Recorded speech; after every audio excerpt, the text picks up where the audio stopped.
என் அன்பு குழந்தையே, அழகான இந்த நன்னாளில் உனக்கு அதிர்ஷ்டங்களை அள்ளிக் கொடுக்கப் போகின்றேன். தவறாமல் பெற்றுக்கொள். என் செல்லமே, கையில் இருந்ததையெல்லாம் தவறவிட்டு கடன்பட்டு அதிலிருந்து மீள முடியாமல் கஷ்டத்தோடும் கவலையோடும் உள்ள குமுறலோடும் உருப்படியாக வாழ வேண்டிய வாழ்வை தொலைத்து அடுத்தவரால் வஞ்சிக்கப்பட்டு ஏமாந்து நிற்கின்றாய். கலங்காதே, உன்னை நான் விடுவிக்கவே இதோ இப்போது நான் வந்து உன்னிடம் பேசிக் கொண்டிருக்கின்றேன். என் குரலை கவனி. இதற்கு முன் நீ என்னை சாராமல் உன் சுயத்தை சார்ந்து பிறரது ஆசை வார்த்தைகளை கேட்டும் உனது வாழ்க்கையை வாழ நினைத்தாய். அதுவே மிகப்பெரிய தோல்வியில் முடிந்துவிட்டது. நீ சிரிக்க சிரிக்க எதிர்பார்ப்பை மட்டும் மிச்சம் வைத்துவிட்டு கையில் இருந்தவையெல்லாம் கரைந்து போயின.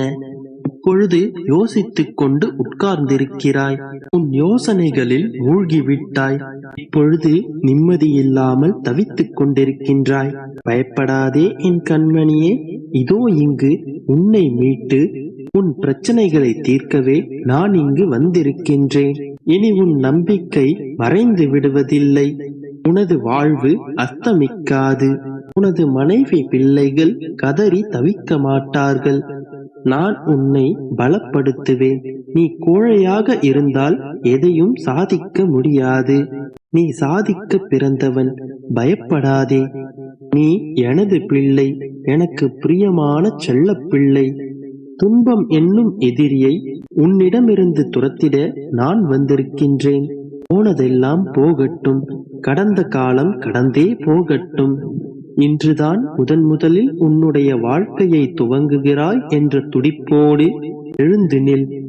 இதுவரை நீ எதையும் சுயமாகவும் சம்பாதிக்கவில்லை, எதையும் இழக்கவும் இல்லை. எல்லாமே கனவு என்று நினைத்துக்கொள். இன்று முதல் சம்பாதிக்கப் போகிறேன் என்று திட்டமிடு. இன்றுதான் நான் சம்பாதிக்கப் போகின்றேன். இன்றுதான் என் தொழிலில் முதலாக ஒற்றை ரூபாயை பார்க்கப் போகின்றேன் என்று நினைத்துக்கொள். நம்பிக்கையோடு எழுந்திரு. நம்பிக்கையோடு முயற்சி செய்தால் 2 மடங்கான பலன்களை நீ அனுபவிக்கலாம்.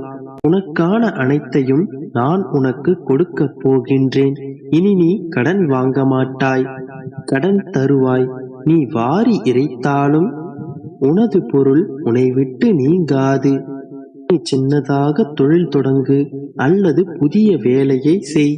நீ தோல்வியடைந்த வேலையை மீண்டும் புதிதாக தொடங்கு. இனி நீ எதை செய்தாலும் தோற்கப் போவதில்லை. வெற்றி உன் வாயிற்கதவை தட்டப் போகின்றது. உன்னுடைய நம்பிக்கையும் முயற்சியும் உனக்கு பல வாய்ப்பினை வந்து சேர்க்கப் போகின்றது. உன்னுடைய நம்பிக்கையும் முயற்சியும் உனக்கு பல வாய்ப்புகளை கொடுக்கப் போகின்றது.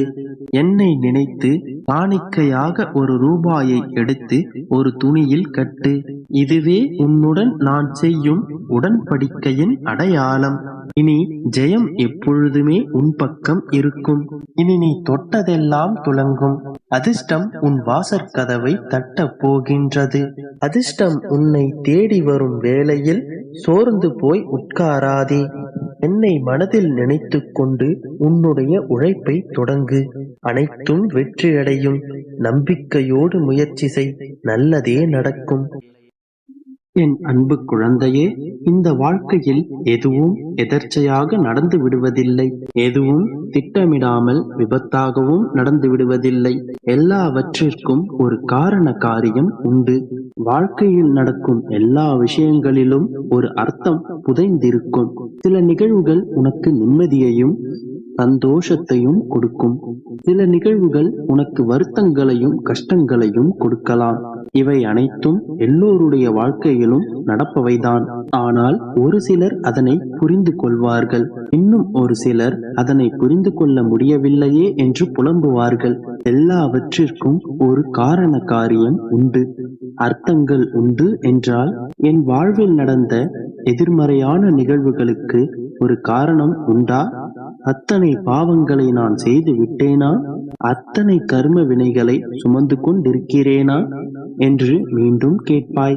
எனக்கு தெரியும். சரி, ஒன்றை கூறு.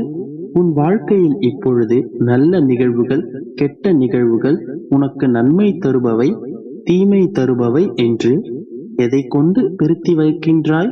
உன்னை சுற்றி பல நிகழ்வுகள் நடக்கின்றன. அவ்வளவுதான். அவை நல்லவையா கெட்டவையா என்று உன்னால் எதுவும் முடிவு செய்ய முடியாது. ஏனென்றால் அது தற்போது கெட்டவையாக தோன்றலாம். ஆனால் பிறகு உன் வருங்காலத்தில் அதுவே ஒரு நல்லவைக்கான வித்தாக அமையும். ஒரு குழந்தை தன் தாயிடம் அழகான கத்தி வேண்டும் என்று அடம் பிடிக்கிறது. ஆனால் அந்த தாய்க்கு தெரியும் அந்த கத்தி ஆபத்தானது என்று. அதனால் தாய் கத்தியை தருவதற்கு மறுக்கிறாள். ஆனால் அந்த குழந்தை விடுவதாக இல்லை, அடம்பிடித்து செல்கின்றது. அது ஆபத்தானது என்று எடுத்து கூறினால் அதை ஏற்றுக்கொள்ளும் மனப்பக்குவம் அந்த குழந்தைக்கு இல்லை. இப்போது அந்த தாய் அறிவுரை கூறி பார்க்கிறாள், செல்லுபடியாகவில்லை. எனவே சரி, நான் உனக்கு பிறகு வாங்கி தருகிறேன் என்று சொல்கிறாள். இதனால் அந்த குழந்தை சமாதானமாகும் அல்லது காலப்போக்கில் மறந்துவிடும். இதுவே அந்த தாய் எடுத்த முடிவு. அப்போதைக்கு அந்த தாய் இதை வைத்தே சமாதானப்படுத்துகிறாள். அப்படியும் அந்த குழந்தை கேட்கவில்லை என்றால் அந்த தாய் இப்பொழுது என்ன செய்ய வேண்டும்? தான் பெற்ற பிள்ளை தன் கண்முன்னே கண்ணீர் வடிக்கின்றது அல்லது அடம் பிடிக்கின்றது. அதனால் அந்த தாய் கத்திக்கு பதிலாக பாதுகாப்பான வேறு ஏதாவது விளையாட்டு பொருளை கொடுப்பாள். அந்த குழந்தை மனதை மாற்ற முயல்வாள். அந்த குழந்தையை பொறுத்தவரை இது ஒரு சோகமான முடிவுதான். தான் கேட்டது தனக்கு கிடைக்கவில்லை என்று அந்த குழந்தைக்கு தோன்றும். எனவே இந்த நிகழ்வு தனக்கு துக்கமான ஒரு நிகழ்வாக அந்த குழந்தை கருதும். ஆனால் உண்மை என்னவென்று உனக்கு புரிகின்றதல்லவா? ஒரு ஆபத்தை தன் குழந்தையிடமிருந்து தள்ளி வைத்திருக்கின்றாள். இதை 1000 முறை 1000 வழிகளில் அந்த குழந்தைக்கு எடுத்து சொன்னாலும் அந்த குழந்தைக்கு புரியாது. அதற்கான மனப்பக்குவம் அந்த குழந்தைக்கு இல்லை. சிறிது காலம் சென்ற பின் அந்த குழந்தை அதனை புரிந்து கொள்ளும். ஆனால் அதற்காக அந்த குழந்தை அந்த தாயிடம் சென்று நன்றியோ மன்னிப்போ கேட்பதில்லை. இதுவே வாழ்க்கை. ஆகையால் உன் வாழ்வில் நடக்கும் நிகழ்வுகள் அனைத்தும் நன்மைக்கே என்று எடுத்துக்கொள்ள பழகு. எல்லாம் நன்மைக்கே. இப்போது இந்த நொடி உன் வேண்டுதலை முழு நம்பிக்கையோடு என்னிடம் கூறு. அதை நான் முழுமையாக நிறைவேற்றித் தருகிறேன். முழு நம்பிக்கையோடு இரு. நல்லதே நடக்கும். யாமிருக்க பயமே